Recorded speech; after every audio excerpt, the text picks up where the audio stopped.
we are Green Clean, Russell, Sabine, Brad, and Billy. And we have Pete from North Island in New Zealand, who's been studying orgone for around about 25 years.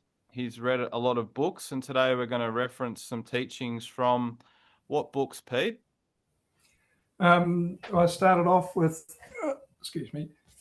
I started off in 1990 something with this book, which was followed up with this one. This is a much better version to get because it's got an index. This one doesn't. So could you just read those out, the titles? They're both the same. It's Suppressed Inventions and Other Discoveries. And it was compiled and edited by Jonathan Eisen, who's an American who lives in New Zealand. Mm-hmm. And it's a third on spaceships, a third on medicine, and a third on interesting weird stuff. Yeah, cool. Any other books that we'll be speaking from today? This is a book that I found in Constance called The Cosmic Pulse of Life. Mm-hmm. Yeah. It was brand new and bright red when I got it. And this guy who wrote it was born in New Zealand in Wellington in 1922. This is his first edition. Oh, nice. And by whom? That's Constable, or by whom is that? Yeah. The Constable? Yeah, Trevor Constable. Trevor Constable, yep. He writes about a whole lot of different topics. And then he says, if you don't know how to do it, if you don't know how to see auras, put your hand up and do this X, Y, Z, and explains how to do it. And he's very clever that way. He began making weather modification equipment that was Wilhelm Reich's units, and then he took them to the next stage and he had them mounted on airplanes and helicopters, and he would fly into the ether and push the ether up, and then they would fly back really quickly in the fixed wings to get landed before the storm came. I can post that video to you if anyone's interested. It's not it's a perler of it's a perler of a video, that one, isn't it? Yeah. I love Trevor's work. Yeah, I wrote to him and said that I had played around with this thing, which is an orgone accumulator that's a shooter that I made in 2002. And I put it in the firewall of my Subaru Outback, and it immediately went 10% further per litre. Wow. That looks like a Joe cell.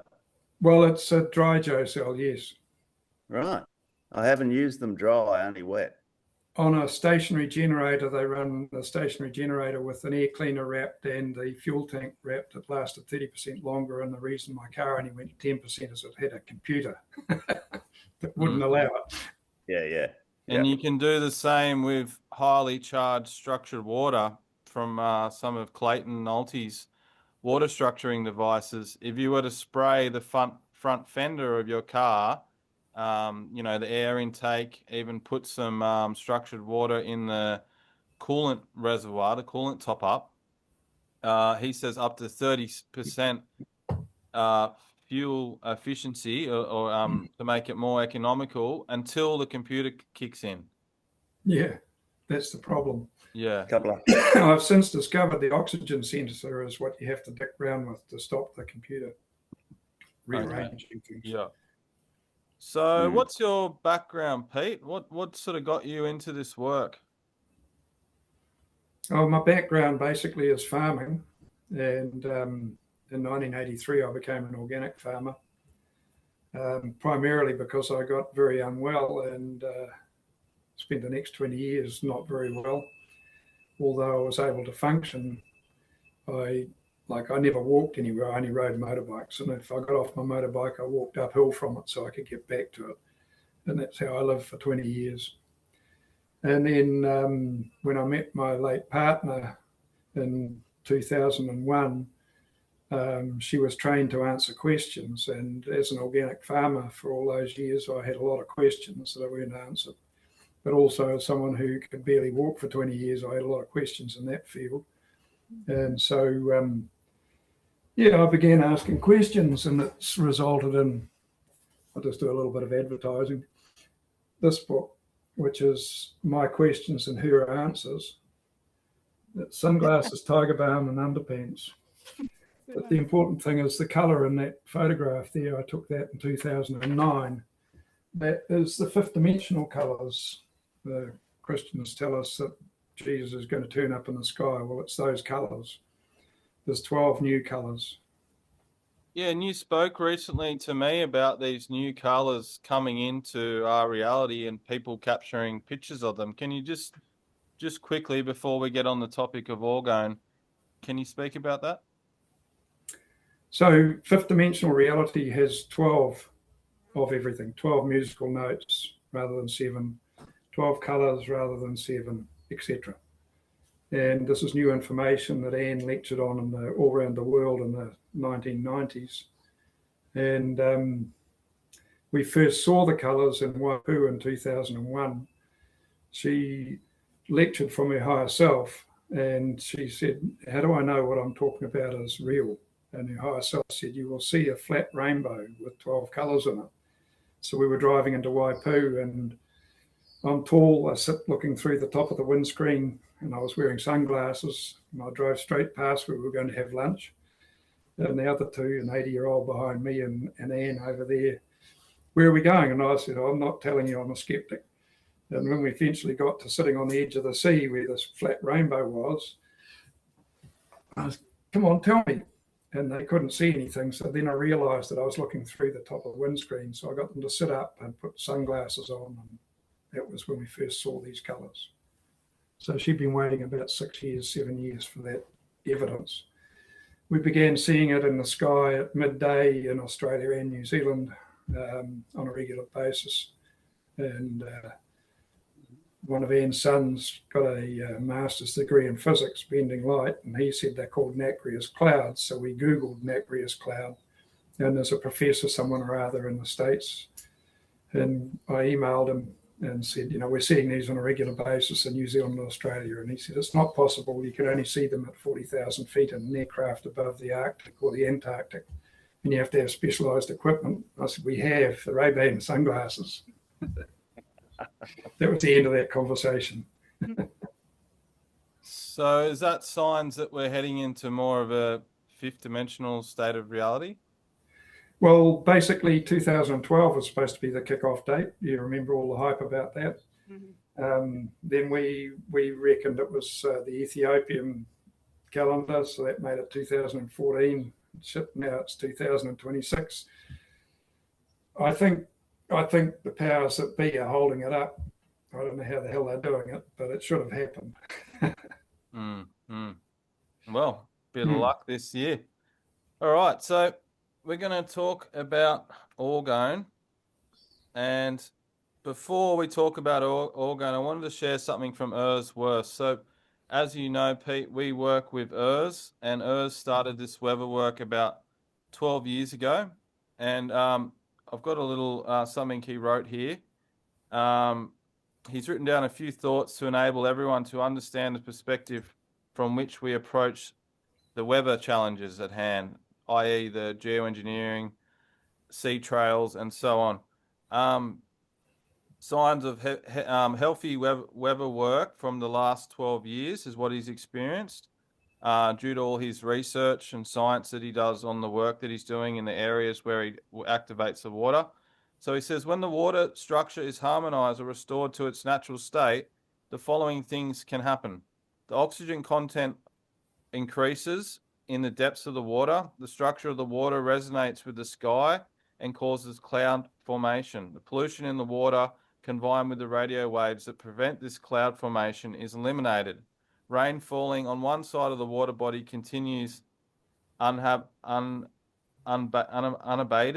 to the other side of the water body, where it also rains. So what he means by that is you'll get rain only on one side of the river due to the stagnation in the water.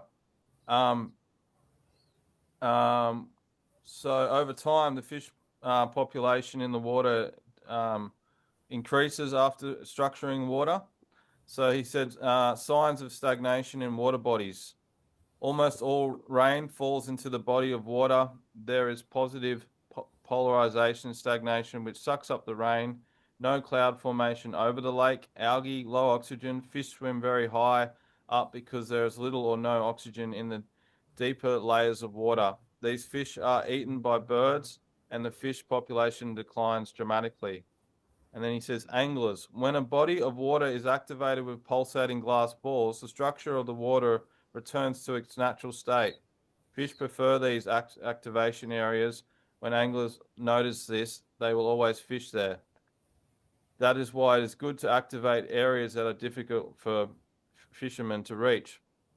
We have also developed a type of activation that brings all the fish to one point. This has been tested twice, but we're not disclosing it due to the fact that it may be fished out. Okay, so, and then he talks about the ether. Now, this is an important thing I wanted to share about the ether before we move on to the topic of orgone. So Urza spent a lot of time studying the ether and trying to develop solutions in this area. The books of Dr. Gunther Wachsmuth, Günther Wachsmuth, yeah. who follows Steiner's teachings, explain the lower four levels of the etheric planes. Trevor Constable was also inspired by this. Everything in our worldview is determined by the octave. If vibrations are in tune with this octave, they promote nature. If vibrations are contrary to this octave, these vibrations cause heat buildup in the bodies, plants, and water. Consequently, products must be developed in such a way that everything always vibrates within harmony in nature. Etheric planes. Number 1, God, the all one. Number 2, potential field, the field of possibilities. Number 3, mind field, thought and scalar waves.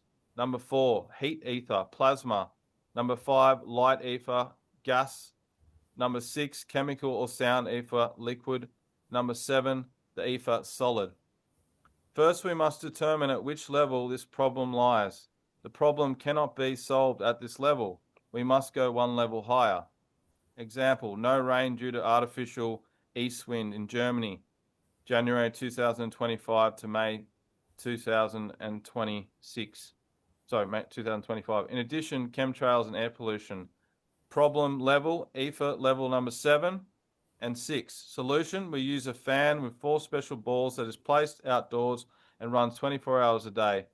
The function behind this is as follows. The sound ether carries air humidity upwards in the morning and downwards again in the evening. This process extends from fog to great heights of several thousand meters.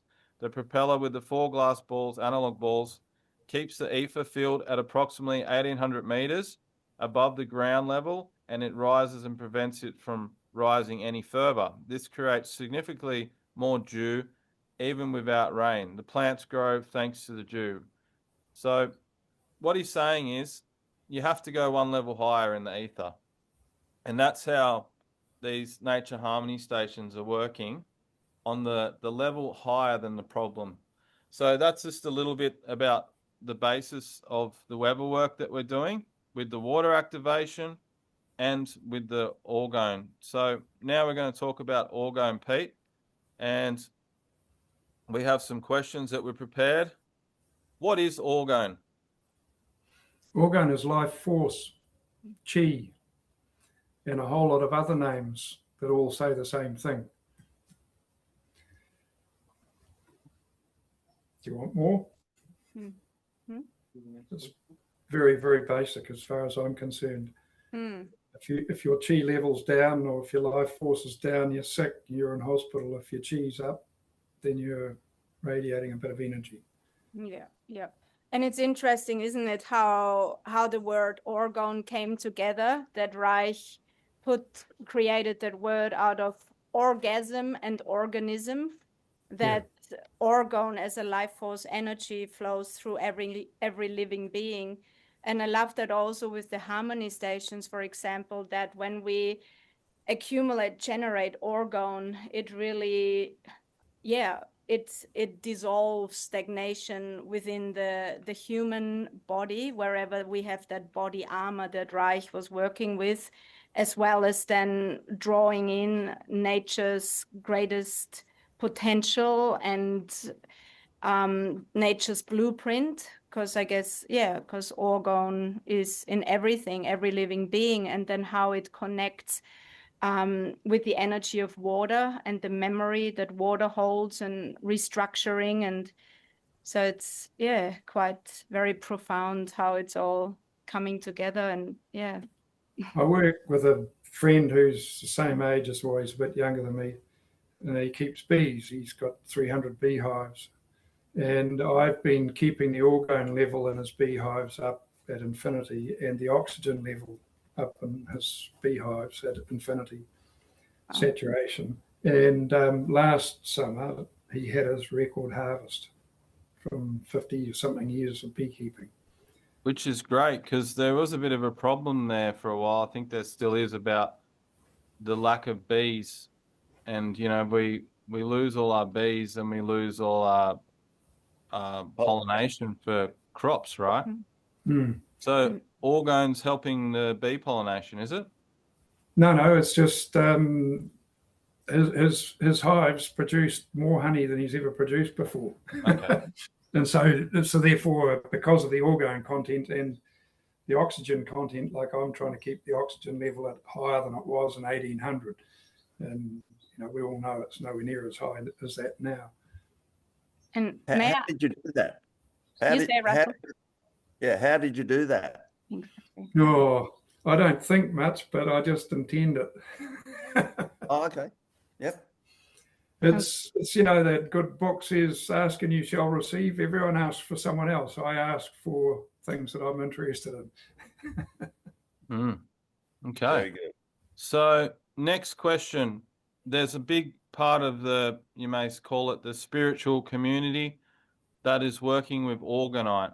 What is orgonite, Pete? Orgonite is taking metal and non-metal particles and putting them into a container and then tipping resin on it and locking it up solid. In my humble opinion, and it's really nice to hear yours backing up my opinion 25 years after I first stated it, that doesn't allow orgone to flow. And so your pyramid or puck that you've got made out of this metal and non-metal, and it's probably got crystals and all sorts of other new agey sort of things put into it, it gets locked in there and it's fine for the first 2 or 3 months, and then it starts giving out dead orgone radiation or deadly orgone radiation. Okay. And the cloud busters, a lot of people are getting these copper tubed units, sticking them outside. They normally sit in a bucket of resin. There's a company out of Africa making these. Also, Urs talks about the door that they produce. Maybe they might get a week out of, say, sky clearing or cloud busting, and then after a while it builds up plus polarization and starts to create door. Can you speak about that with the cloud buster? Well, Anne and I call this information half-truth. So they've taken Wilhelm Reich's whole truth, orgone energy that must flow, and then they corrupt it. It's like they tell you to drink water, but then they put it in a plastic bottle with a nipple on it. And who drinks the water in the plastic bottle and the nipple on it? All the people that go to the gym that are trying to be fit and healthy. All of the people that are concerned about their bodies. They're drinking gallons of this dead water. That's a half-truth. Orgonite is the half-truth where orgone is concerned, in my humble opinion. Backed up by Urs. Thank you, Urs. Yeah. And it makes sense, doesn't it, when you think about an orgonite, that it is so contained in there with toxic resin and where it can't go anywhere. And do you also feel that orgonites, they actually interfere with what we are doing? We want to let the orgone flow within and without. Yeah. I met someone the last weekend of November at a group, and he comes from on the west coast here, and he said something about orgonite, and I said, oh gee, I don't want to have to fight with you, you're taller than me. And he said, no, we'll have a good conversation. And so we did. We bashed away. He was an electrician, and he drills a hole into the bottom of his pucks and he earths them. but I still get that his land is no good. I'm going to go visit one day and have a walk around it and see how it feels. Not that I feel anything that I'm aware of, but I'm interested to see if I am aware of it when I go there. Yeah, yeah, because it almost feels like a bit of a fragile topic, because so many people, all they know about orgone is usually because of orgonites. You get them at different markets. People stick them on devices, or use them as a pendant. So I think there's almost like people take it as a personal offense almost if you talk and say, yeah, you're rubbishing the orgonite or whatever, but it's that there's actual proof that it interferes with the harmony of everything, of the flow. I got a person that had a pendant on, and I put your arm out, and I pushed it down like that. Yeah. And then I took it off and put it a few feet away, and put your arm out. I couldn't move their arm. The kinesiology test is a great one that ERS uses with our nature harmony station. So I thought I'd take this opportunity to talk about how our nature harmony stations work and how they do ground the energy and allow the orgone to flow. So here we have the little NHS 3.0, which is a 3-kilometer torus field that people often use to take with them in the car or the camper van or on the veranda, on the porch, or even just outside facing the sky. But it's in a Agnihotra cup. So this cup is made out of Agnihotra in a very specific way. So it has a grounding energy to start with. On top of that, it's sitting in structured water. So there's structured water in there.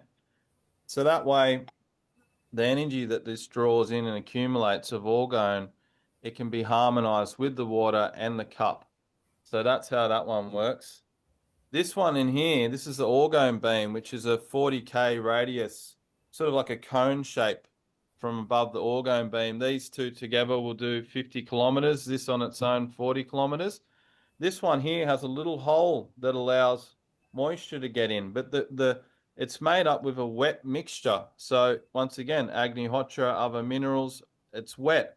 And the layers of the orgone accumulator draw in the orgone, and the crystals and all the other stuff going on inside amplify that. But there's, due to the fact that it's wet and allows water and structured water and Agnihotra and the Pacific minerals, it can ground. So also, if I can interrupt, it allows, that little hole allows the orgone to flow, which has been a question that you answered for me the other day. So I was concerned that it was all locked up inside a sealed container, and no, it's got a hole. I can that picture. Yeah, so when Wilhelm Reich first invented the cloudbuster, which is here in this picture, the cloud busting on the mountain there, where it's connected to running water. Is that right, Pete? Yeah. And the water would take away grounded to running water, or if you haven't got running water, it's grounded into a well, run a wire into a well. So that way any excess buildup from the orgone would be flushed away down the stream. Now the problem is these cloudbusters that people are building, they're sitting in resin, they're not being moved, they're not in running water, so they can actually cause flooding, hail, no rain, too much rain, and so on. So this is why we're having this conversation today, to educate people about, most of the time people want to do good, and they only work within their means of what's available to them. So even myself, when I wanted to do something about the geoengineering, I almost got a cloudbuster. It wasn't until I came across ERS's video with the Nature Harmony Station, I was lucky enough to get that system, but I almost easily made the same mistake. So the next question, how do they differ, orgone and orgonite? Well, it's just in the orgonite is in a resin block, and that locks up the orgone flow. If you look at the old original videos and things of people that have got sit-in orgone accumulators, there's a gap at the top and a gap at the bottom, just like an old-fashioned outhouse long drop. And that's to allow the orgone to flow. And one of the videos that I've posted around is from somewhere, and they actually took the unit down and put it on the creek where the flowing water was. They thought it would enhance it. What I understand the cloudbuster will do when it's grounded properly in this manner is it pulls the orgone out of the storm clouds and so breaks the clouds down, or you aim it at a clear blue sky and it puts the orgone up into the sky. And this is why they recommend that you don't lie underneath or in a room with an orgone accumulator when it's heavy, thundery weather, cloudy weather. Okay, it's interesting. And so if you had an orgone accumulator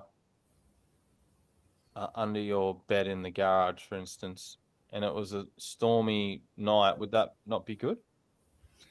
If it's not in the same room as you, it's probably okay. Okay, cool. I have an orgone blanket that's at the end of my bed. It's been there for years, except when I know it's going to be fine, and then I'll sleep under it. Yeah. Okay. So, can we please talk about the benefits of orgone energy, not only for the environment, but our body as well? So, given that I was involved with orgone long before I found you guys in NHS, I think the first communication that I had with you was, oh, that's dangerous. You're treating people outside your boundary. We always confined our work to our boundary from the crystalline core out, but our boundary looks parallel to us because we're down on the ground. Because we're concerned that a neighbour might have just started taking some horrendous drug that the white coat person had prescribed, and they thought that was why they got better, not knowing it was the orgone. How did I learn about this? The first organic farmer that Anne's herself advised, and she's from Auckland City, she's not she kept calling bulls cows, she's not a farmer. So we're driving from Waipu up the hill, and here's this beautiful radiant mob of cattle or dairy cows. And I said, oh, this must be his farm. No for that farm, no for that farm. 6 farms later, we got up to Orfra's place at the top of the hill. And so what he was doing on his farm, it was all running down the hill and affecting all the other farms, which is great for the other farmers, except they didn't realise that they no longer needed to use fertiliser and sprays and vets. And Wilfred paid for his farm in 7 years using this process. That's why we confine it to our property. So for me here, I've got a puri, which is a ground durable tree, native tree of New Zealand, and it's got a lot of dead branches. The trunk is in the neighbour's place, but all of the dead branches are on their side of the tree, and all the live, green, fluffy, healthy leaves are on my side of the tree. Wow. And then people say, oh, that's just because of the way the sun's facing, but on this side, there's a lemon tree, and all the fruit and leaves on the lemon are on my side of the fence, but the tree itself's in the ground on the other side. That's the benefit for me of orgone. Yeah, and that happens to all of us with the Nature Harmony Station in the ground. You catch all the trees growing towards it. Yeah. And also Urs in Germany, he refers to the Harmony Station. He has this tree model, and where like the Harmony Station that we build is this artificial tree that's connected to the root system in the earth. It creates the torus field, and through the hole in the top, everything, the energy can flow. And yeah, so it's, and then again connect, attracting water again. And then also Urs told us that story that as soon, he introduced some Harmony Stations also to a couple of farmers, and they never got on well with each other, all those farmers. And then after a while, when they put up Harmony Stations, it created greater harmony within humans as well. And it is so true that, and that was Wilhelm Reich's early work, was about the body armoring, the stagnation in the body, and how, when things are not flowing compared to yeah, when we work through those stagnant parts. And I feel that's what our harmony stations do with the environment, but also within the human being and animals and all living beings. So Yeah. not long after they seeded all up the coast here with your Ursaballs, I was on the ferry to go across to the city, and I just, it's only 5 minutes, so or 15 minutes, I think. I just stood at the stern of the ferry, and they backed out to turn around, and when he put his foot down to go away, I looked in the water and he could see like it was clear. It was amazing. And I said to the guy standing next to me, I said, wow, this is just as clear as it was during the lockdown with the clover bullshit. And he said, no, it's not. No, it was, because I went on ferries when we were supposed to be at home. Beautiful. Yeah, and speaking of the water activation, hopefully you guys can see, but that's the east coast of Australia, and this is New Zealand. And the red is all the activated water. So there's a lot more to do, but when you activate the water, as mentioned earlier in the video, you create a healthy resonance body that can start to generate through its own cleaning process. So structured water has the intelligence to start to clean up itself, but then also generate clouds. So just by putting these special balls that we have, these are the special balls, the borosilicate glass balls that have been pulsed and holding information. Once they're in contact with the water, they send out that pulse. And just putting one of these in the local creek or river or a dam or anything like that, it can create a nice, healthy resonance. So it's the same way these are working with a nice natural resonance that's in sync with nature. And then when you think about the human body and that we are mostly made out of water, you can imagine how well it works for the human being. I guess if orgone can flow freely and healthily, the positive effects on our bodies and elimination, purification, and really connecting with our essence, that life force energy. When ice melts, it releases orgone. I love that. And ice is structured water. When your stream that's rotating this way hits the rapid and starts turning this way, when it's on the rapid, it's releasing orgone. There you go. We were talking about fishing years ago, 2001. Anne's son was doing an Ironman down in Taupo, and I went down to join her because we wanted to go and find a tree that's one of the chakras of the planet's hanging off it. And so we went, she promised to take him trout fishing. And so we go off in this boat, you pay the man money and he puts the lines over and he sets 3 lines over the back of the boat. And I said, where have you put them? And he said, oh, there's 2 at 10 feet and 1 at 20 feet. And I said, well, wind one of the 10 feet up to 30 feet and we will foul hook a fish on the 20-foot one, because I'd been dowsing that the stream where it came in and rotated around was where the orgone was at 20 feet. And so we paddled around for a little while and we caught a fish, and sure enough, it was hooked in its chest. And then we moved to another place and I said, same rules. He said, the water's only 32 feet deep. And I said, I don't care. We'll still foul hook a fish on the 20-foot one. And we hooked this poor little wee fish this long. It wasn't big enough to pull it out of the catcher thing that they hold the line. And we said, there's a fish there. And he said, no, there isn't. But when he stopped fishing and he wound it in, there was this poor little drowned fish. It was hooked right down on its belly button. So, yeah. So a fish sits in a stream and absorbs orgone. It doesn't eat. You can't catch a fish that's sitting stationary in the stream because he's not eating. He's absorbing orgone. He doesn't need to eat it. I love that. Interesting. And when you spook it by sticking your head over, it takes off upstream. The reason it goes upstream is it charges a lot of more water through its gills, which deoxygenates the water, which makes it more dense, and it's like a bar of soap, goes upstream. Okay.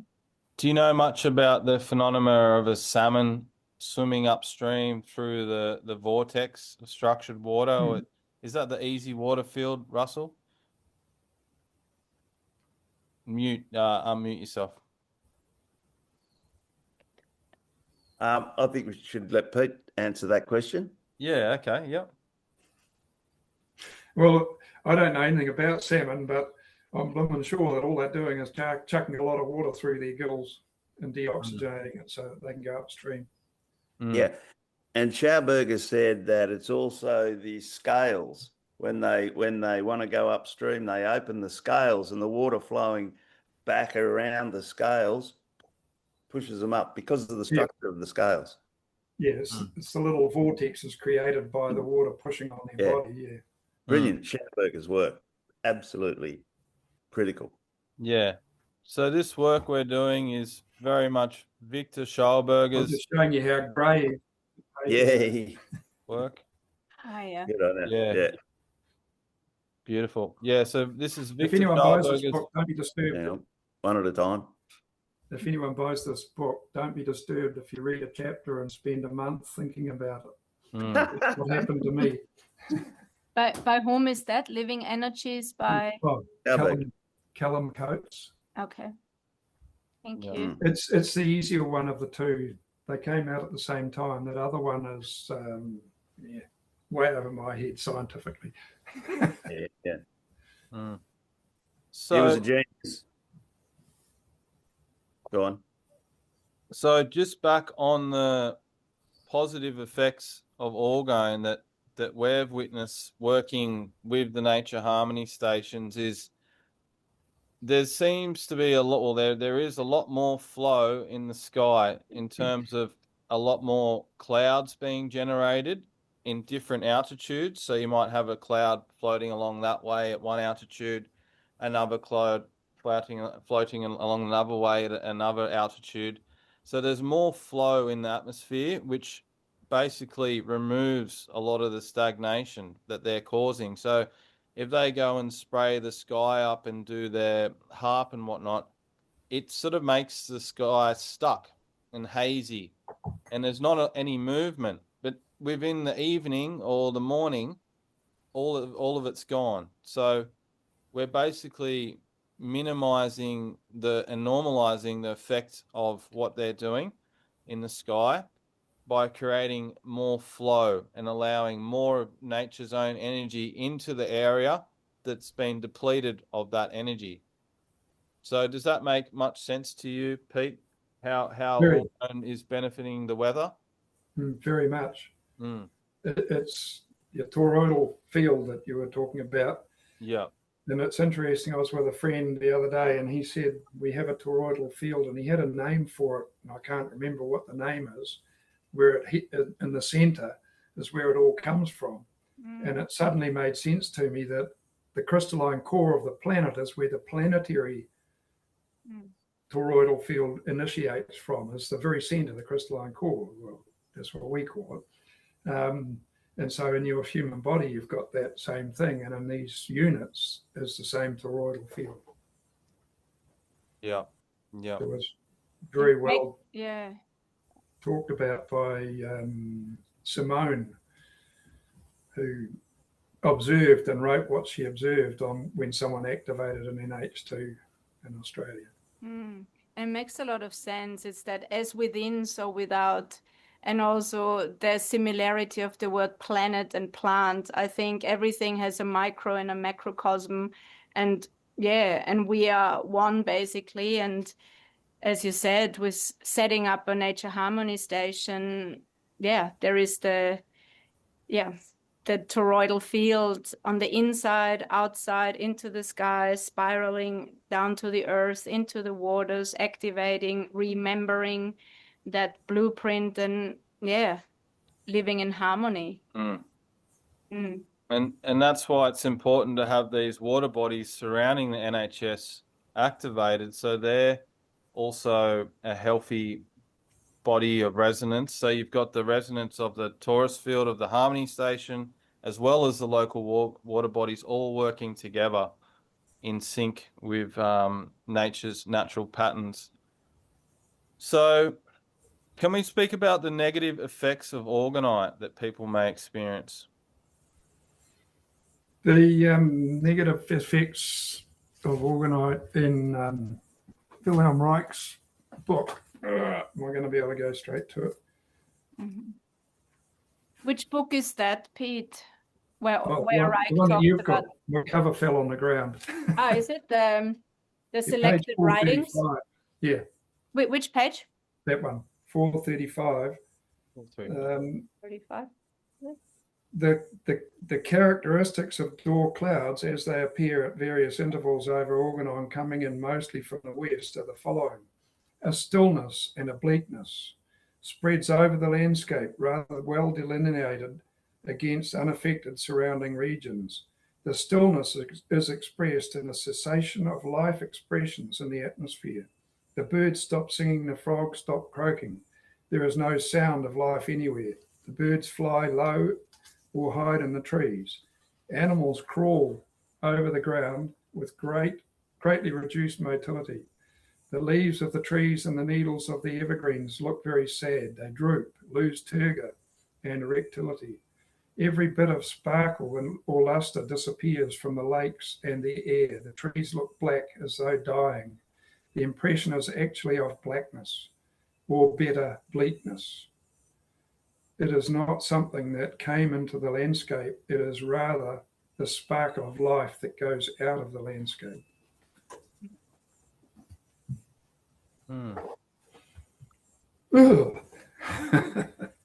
Yeah, well, that explains the effects of orgonite or door. Which, and door means deadly orgone. Was that the meaning? Deadly orgone radiation. Orgone radiation. That's right. And or would be or for orgone. Yeah. Yeah. Yeah. So I think there's been a school of orgone called Orgonomy for at least 50 years, Pete. Yeah. So they've been doing science and experiments on orgone for at least 50 years, going on probably 60, 70 years.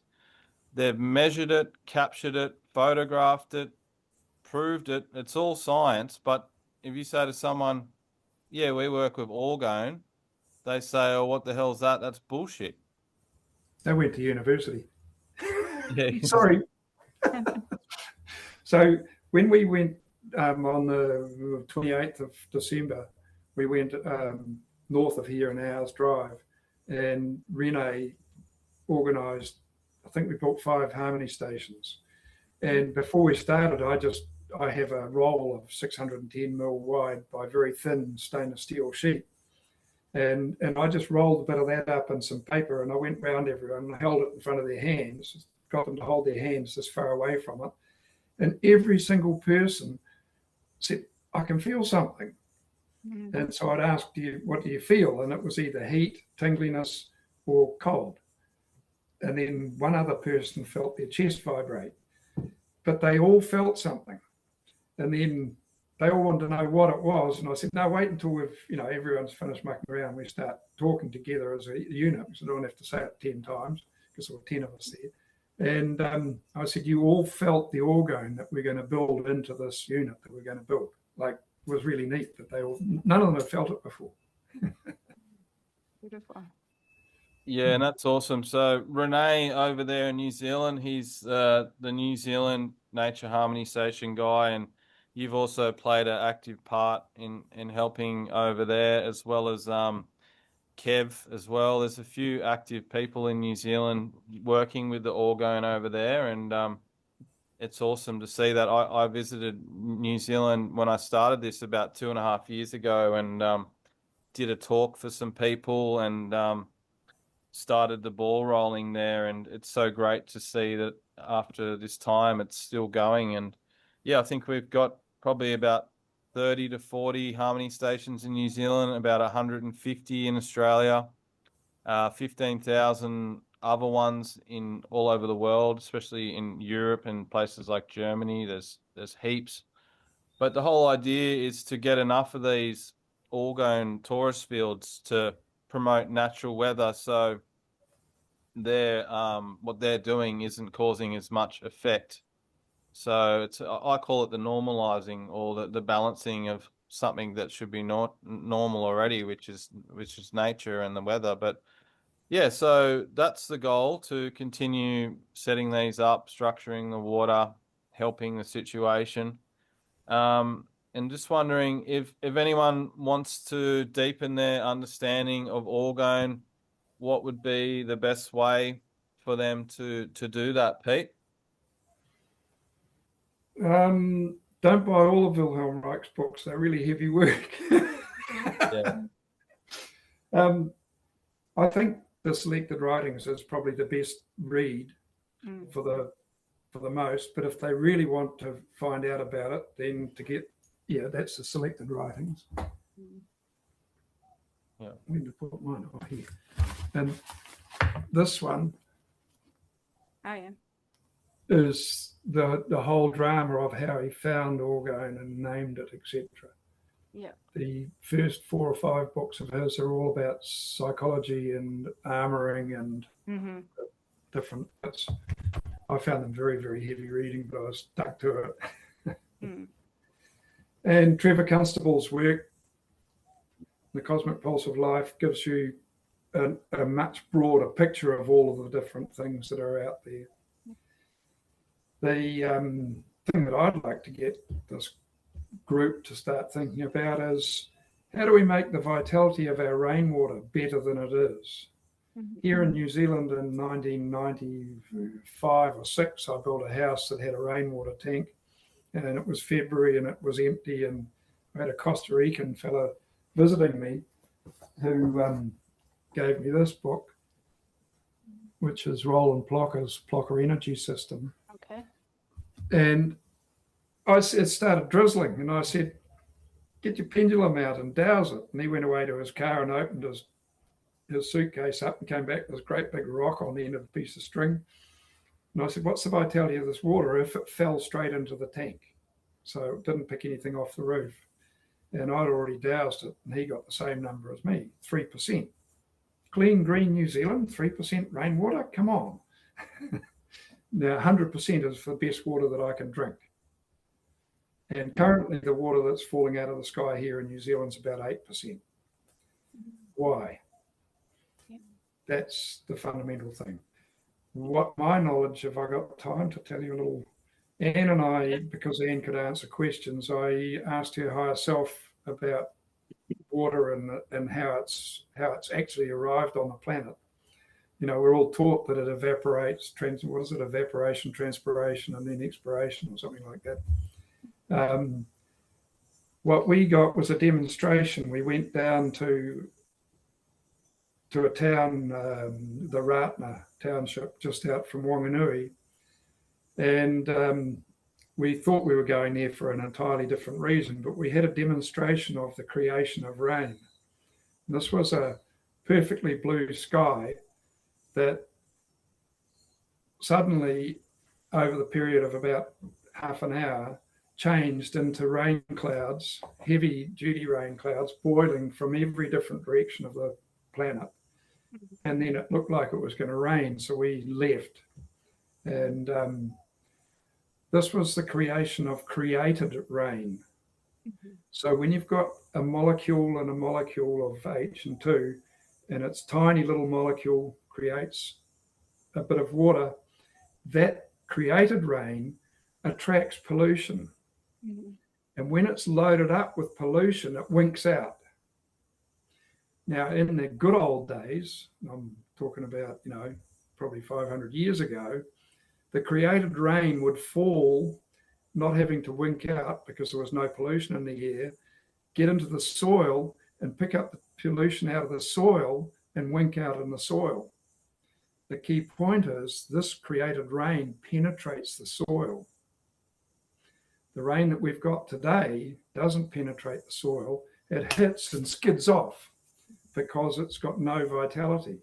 And that's why I'm asking people to think about, how do we lift the vitality of the rainwater? So one of the things that we're seeing is, in an area with an NHS, the rain's much more softer and gentle. We call it like fairy rain, and it comes down much softer, more angelic, and seeps into the earth. Therefore, in the area with the harmony station, things are actually getting greener because it's not running off the soil, like you said. So the fairy rain, as you call it, the created rain, as I call it, when you go outside and it's raining, traditionally you get a raincoat to hide from the rain. When it's fairy rain, you walk out there and you're quite happy to get wet.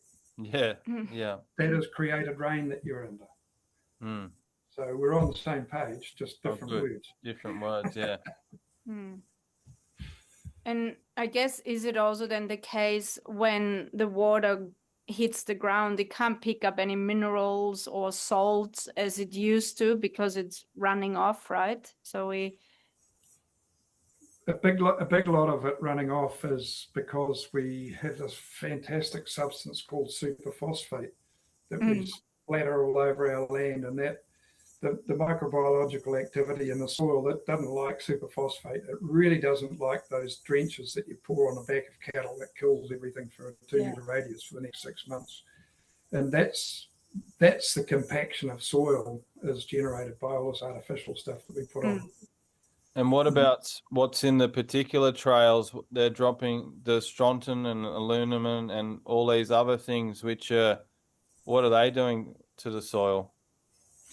Well, they're just making what's already bad worse, in my opinion. Yeah. So Urs talks about these particles that are positively charged particles that they're dropping via the particular trails. They're coming down onto our land and causing effect on the land. But if the harmony station's there, it's almost like the orgone field meets the positively charged particles and neutralizes them. So when they do fall on the land, they're not causing as much harm or no harm to the land. So it's like a protective sort of field around your property. Yeah, that's great. Well, it's good that we could talk about what's in these things and what's happening to the soil. And I guess one more thing that I often ask myself, how can we introduce orgone nature harmony stations more to, let's say, the average farmer? Because also in our experience, often we talk to people or while we were overseas, and there is not many people are actually aware of sea trails, of anything that's happening in the skies and that affect us so negatively. So I often feel, how can we introduce this? Or like beautiful Billy putting together a newsletter for agricultural places, for farmers. And I just thought yesterday, I wonder if people, well, when people read it and can they relate to it? Do they think it's all woo-woo? Or how can we introduce it? How do you feel, Pete? I've been yelling about this sort of information since the early 80s. Yeah. But I'm still doing it. So this is biodynamics in a bucket. Oh, great. He would hate me if I said it in front of him, but he's deceased now. But he had a photograph of a biodynamically grown pork chop on his wall. And I said, what are you doing with biodynamically grown pork chop? And he said, that's one of my pork chops. Okay. And so instead of being a triangle of meat, it was a beautiful round muscle. And the fat was only like 0.5 centimeter around it, whereas a muscle that big grown conventionally, or it would be like, 1.5 inches thick. Yeah. So that was when I worked out that that's what this is.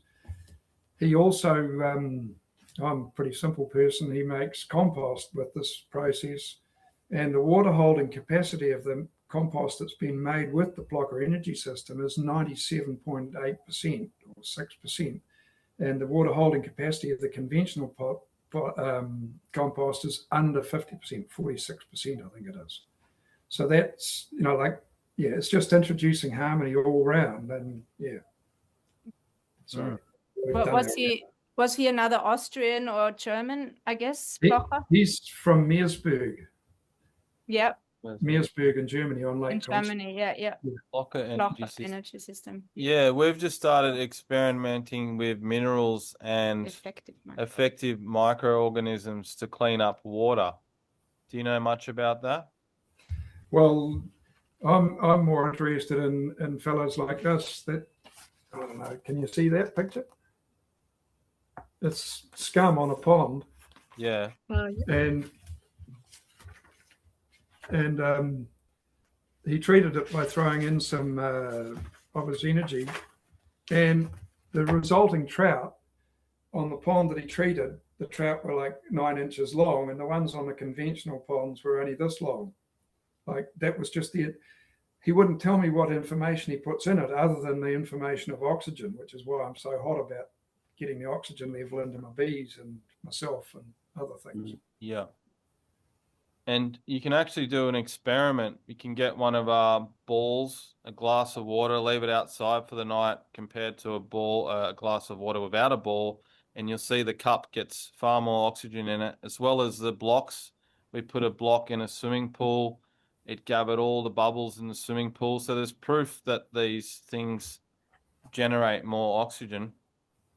And I guess that's also why Team Green Clean is so passionate about structuring water, as it's oxygenating, the waters a lot more. There's a different fish size. Wow. Cool. That's great. So I've got a few more questions, but I wanted to mention for people that are skeptics about what we're talking about that's happening up in the sky, check out weathermodificationhistory.com.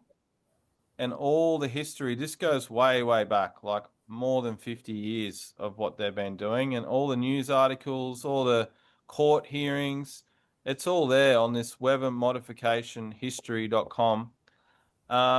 You'll also get to read about what's in the materials that they're leaving up there in the sky. And this is basically why we started doing this, because something needed to be done about it.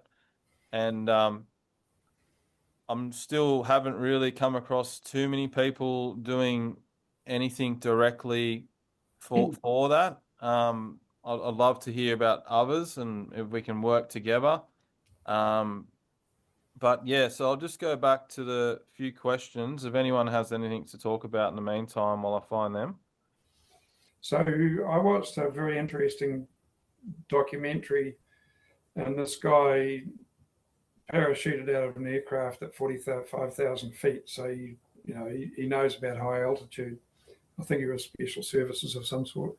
But he said that this particulate that they put in the fuel of the aircraft, that when it comes out of having been burnt, the material rises.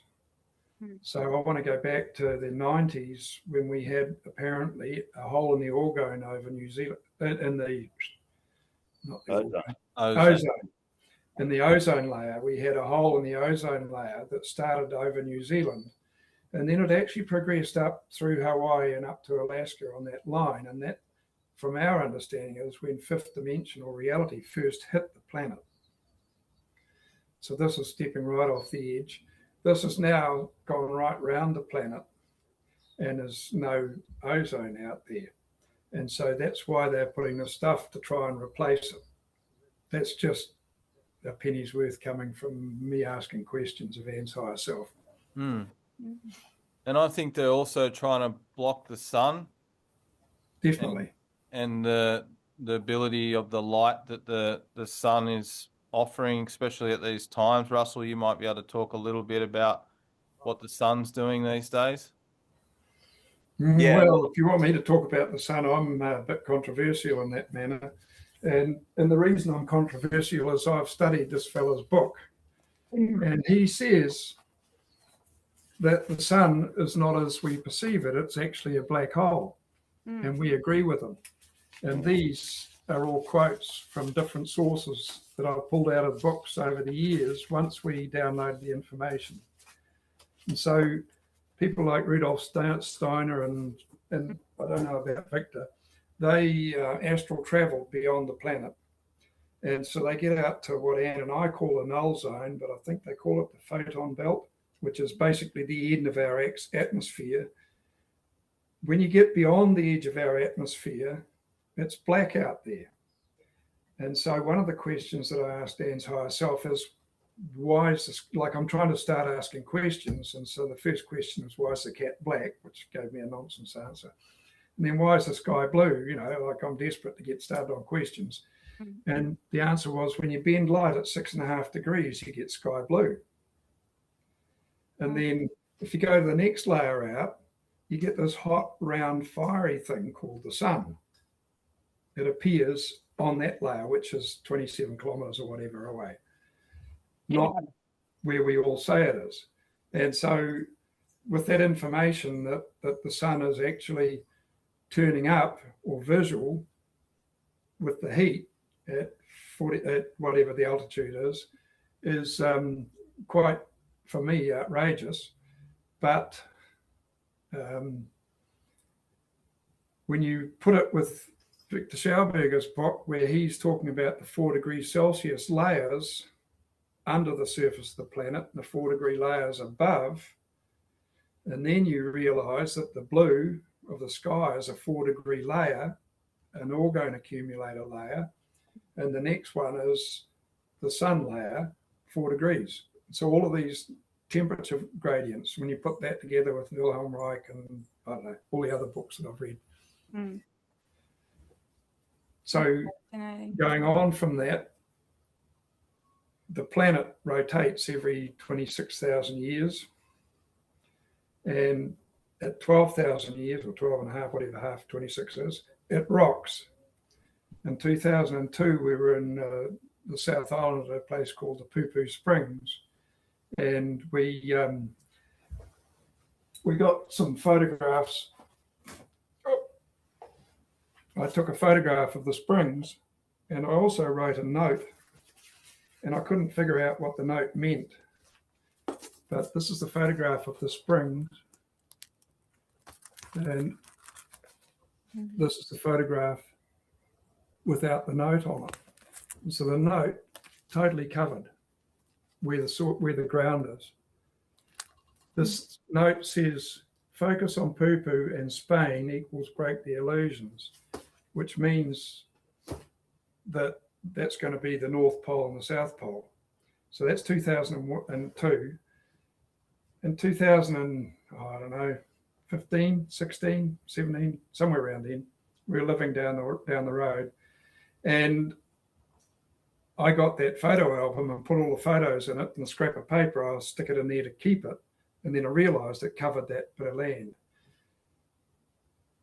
The north is moving. So I got my compass out, and there's a hotel north of where this house was. Used to be north, but now the north is pointing over here, 26 degrees to the right. And so, yeah, it's shifted. It's a bit more still. So it's all happening slowly. You know, I've been watching it time lapse for 25 years. So you're saying the sun may not be what they're saying it is. Is that what you mean? The sun is definitely 186,000 miles away. The black hole of the sun, or we call it a white hole, and it's pulling from the center of the planet, which is why Scahuberger's diagrams are all going up in big V's, because it's the pull of the sun. And it's the pull of the sun through each layer of 4 degrees Celsius that amplifies it.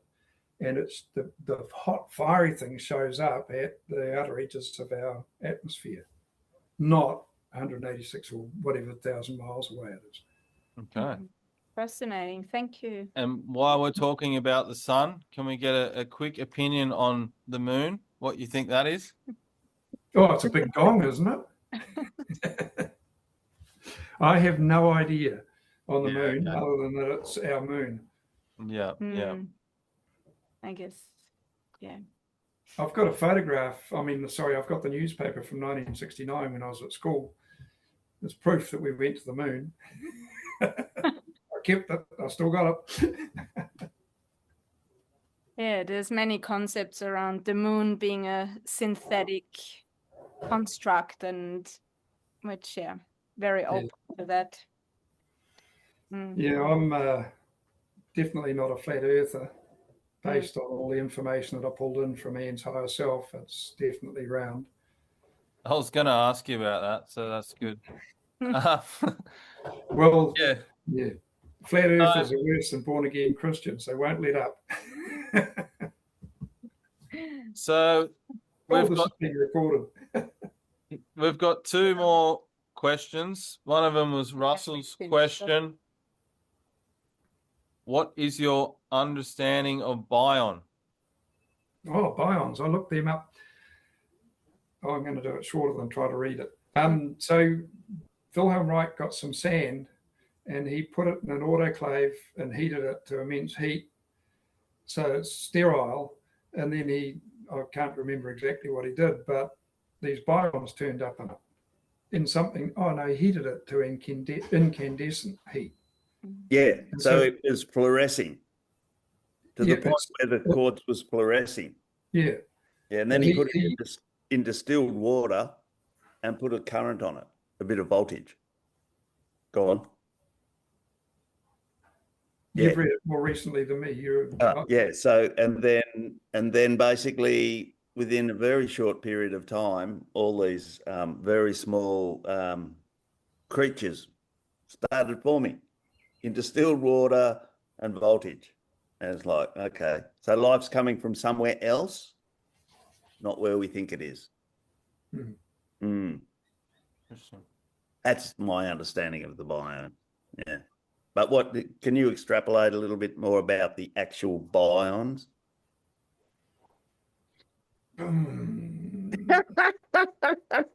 That's a bit of a tough one, I know.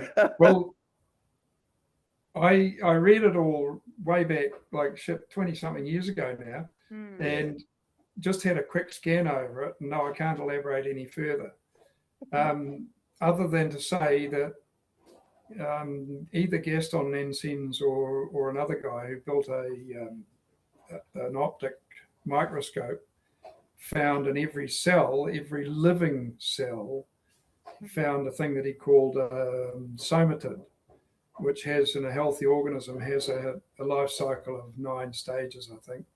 And in a pre-diseased, goes into a life cycle of 2 or 3 times that number. I think there's a similarity along that line, but somatids are not present in dead material, and that's where I'm a bit crossed over.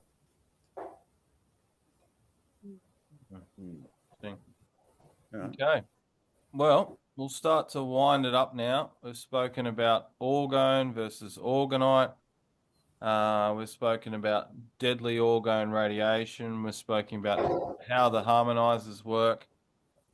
And the last question we have here is some other ways to clean up the environment energetically, not just with our harmony stations or structuring water.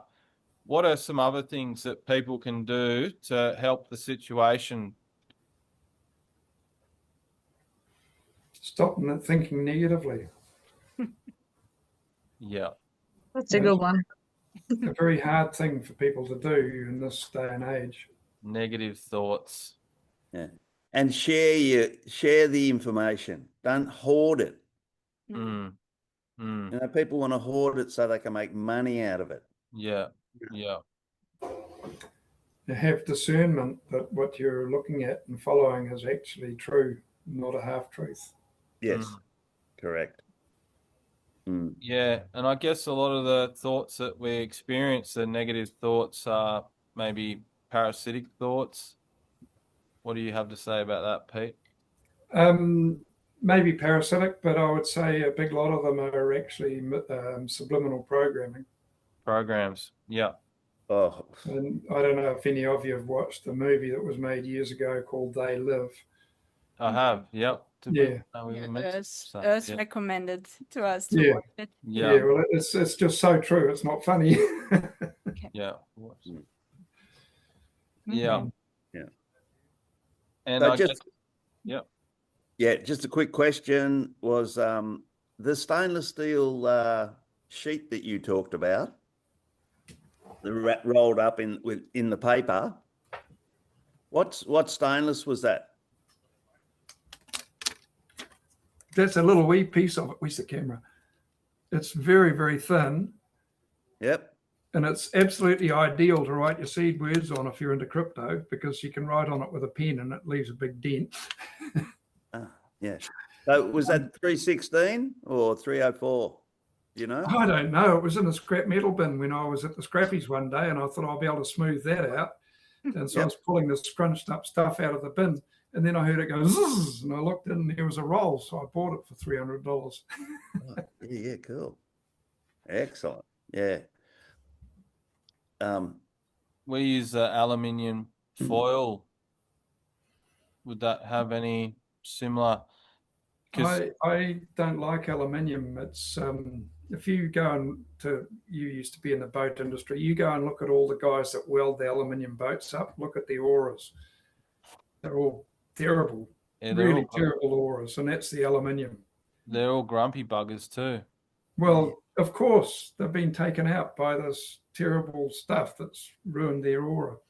I'll only use aluminium in an orgone accumulator if I'm just trying to show someone, in their kitchen, because they've got a lunch roll and a roll of foil.